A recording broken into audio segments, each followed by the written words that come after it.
bằng nan si hồi giờ đập pi hân tần nan ni pha man đây phây nào sủ sao vam nào làm sủ sao vam nào làm mua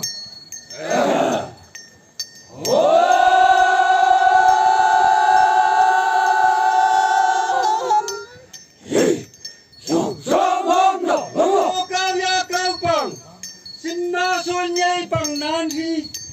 bây giờ đập pi hân tần nan ni pha man này phây nào sủ sao vam làm mà sủ sao vam làm máu đó tiền chư van mây phây bôi phây nào chư van xin nghi man pa sang mà mù bắn ti về lại kề ha ô si à vũ sang ma kỳ chôn ninh yang lu để khung phăng ma văng phăng ya chỉ trình du lý phăng ma trình du lý wa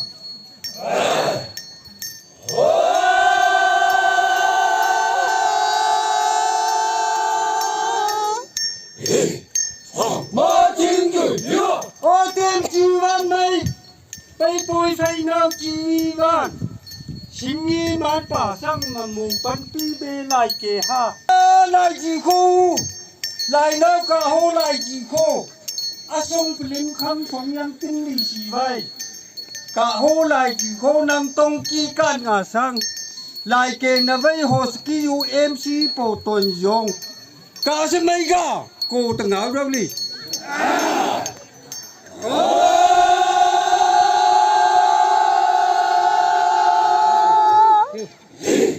cổ thế mau nào biết không tí lâu nào mới tìm mò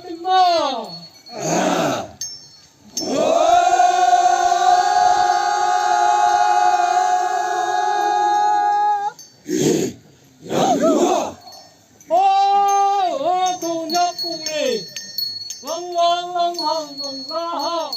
con đâu y ba trăm mày ông y ơi chém nữa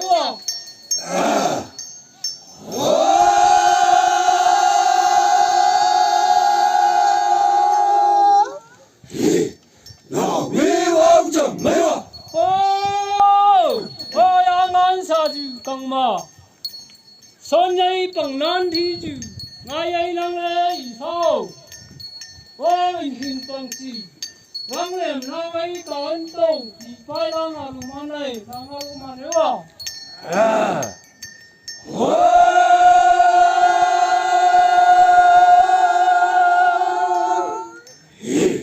nào ba lu mà đấy mà cô bùng chơi xuân nhây ngắm tan chi ma rồi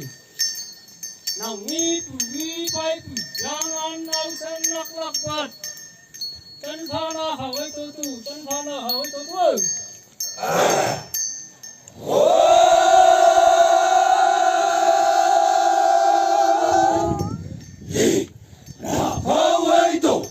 bằng như tay dài ao đi gì tụ đi lao ngon chỉnh lòng mà vậy ô anh là nhi đi anh nhi ca nhi ô nang chiam pa te kaku ngam nem dan in te kuma yang ang long lu lai min na kha ka wa ngai yin mai peling juin ku wa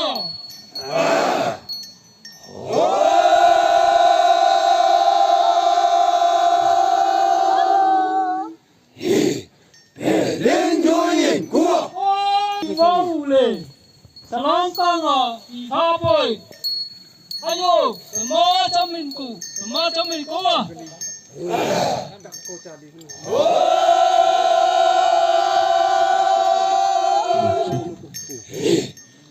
ba trăm nghìn của Bracket B with a winning CASK county unit yang mencapai Alsinatan Kaduna. Ellen no mang xem bê phay nào của linh chín mà chứ biết rằng cổ máy vô đi ban làm chùi tây sư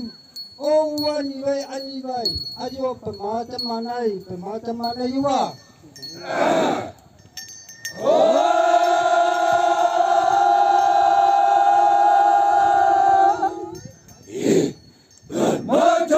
nếu à ayo pema chama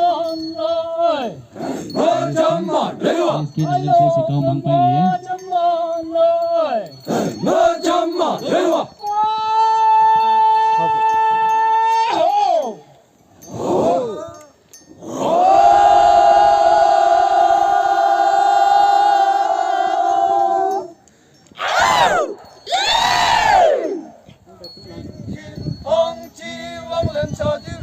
nam mô